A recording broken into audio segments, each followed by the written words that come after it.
Hey, what's up, Exinators? It's Rezah Forbes here, and I'm chilling with a fellow comedian, goes by the name of Tsitsi, and he's here to tell us more about his journey. And I just want to know from you, where did comedy start for you? How did it start? Because surely you didn't just wake up and be like, I want to be a comedian. I woke up and I said, I want to be comedian. No, man. It's such a weird story when people ask me that question because, I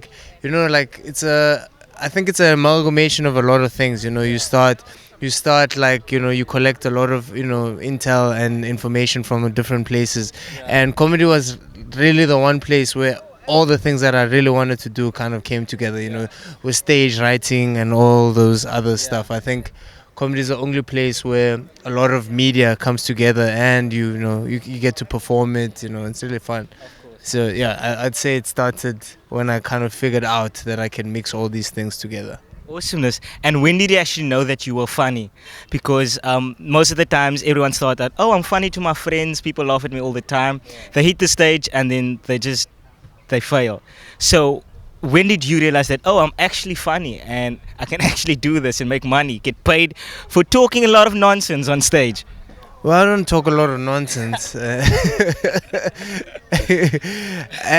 yeah, I think every man in the world thinks that they're very funny, right? So I don't think like you need to convince yourself that you're funny. I think that you just have to, package your whatever message that you're trying to portray and put it out there to the people. And I think that comedy and going out to comedy nights just helps you put together that whole package and then sell it nicely. But I think everyone is funny, especially here in South Africa. I think everyone is really funny. I just think some of us are better at packaging it than others. Yeah, of course. I love that. I want to know from you. I don't know what to call you. Kind of a dual citizen in my eyes. I don't know if you Cape Townian or Joe Burger or Burger King. I don't know. So tell us the story between Cape Town and Joburg for you.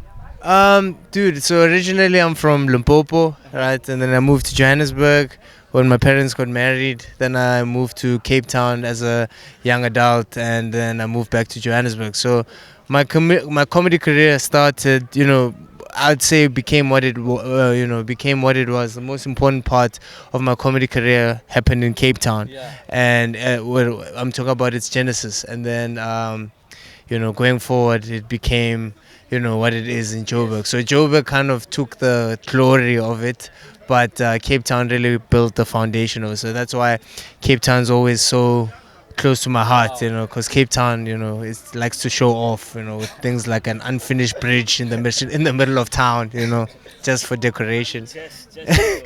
Listen, man, Limpopo, Joburg, Cape Town. If South Africa was a person, it would be you, because I only feel you're a true South African if you've been to most provinces.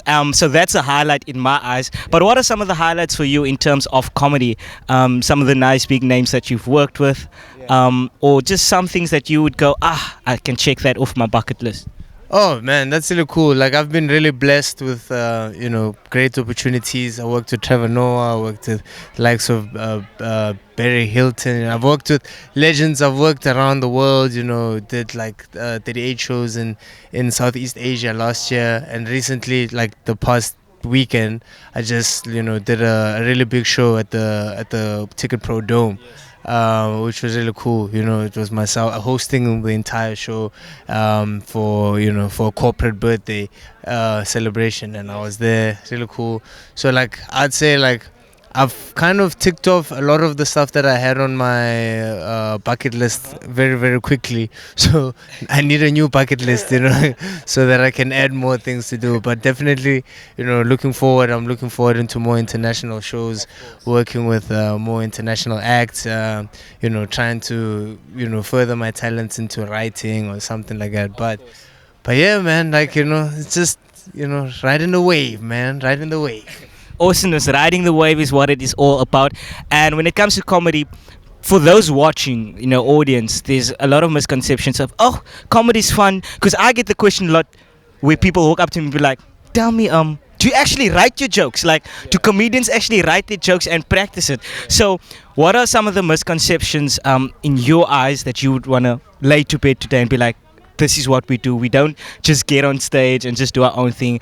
Or what are some of the challenges also for you stepping onto stage as a comedian? Because comedy is tough in its own sense. I think one of the biggest misconceptions is that comedy is easy. It's not. I know it sounds easy, but it's like, yo, just tell a joke and everybody laughs.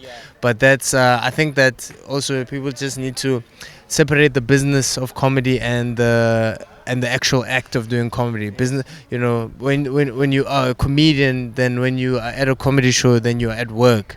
And when you are a comedy, then when you make people laugh, it's just cool. So I think the perceptions that it's easy, that's very wrong. The perception that all comedians have money is very wrong. Like people struggle out there. You need to work hard to get to where I am. There's two things. You either need to work hard or your surname needs to be Zuma. Then you are sorted. Other than that, I want to know from you. We in an age where social media is really big. And we always watching these viral videos where people, they're funny, they're always making jokes, things like that, and they're making these videos thinking that they are actually now a comedian. Do comedians need to do that? Because sometimes I get people coming up to me be like, yo, Rezah, you should post more videos, a sketch about this or that.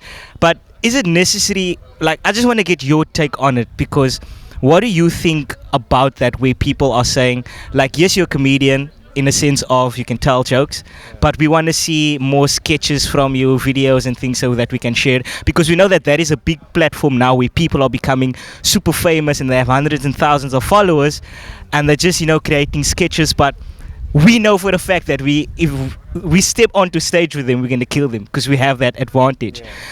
So what's your take on that, really? My take is that everybody can do whatever they want. Like I don't know why a comedian and a person on Twitter could be fighting over who's funnier. I love how we don't call the person on Twitter comedian. Continue. No, I feel like, no, you're pushing me into a corner here. Like, I have no stress with people on Twitter, claiming the title of comedian or comedians, because here's the thing: if you become too stagnant with what stand-up comedy is, then you won't move on. We won't move on with the times, right?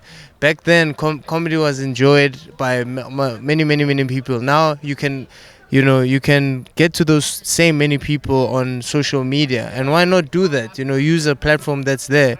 So if you're gonna complain and say, oh, this guy doesn't go on stage, therefore he's not a comedian, then you're gonna be like that old guy that's just shouting and saying, oh, back in my day this was better. So I think that we need to stop comparing and start seeing where we can actually work together and become better. If you love Twitter and you do comedy on Twitter and people like your comedy, then great. If you don't like Twitter and you don't do your comedy on Twitter, that's dope as well.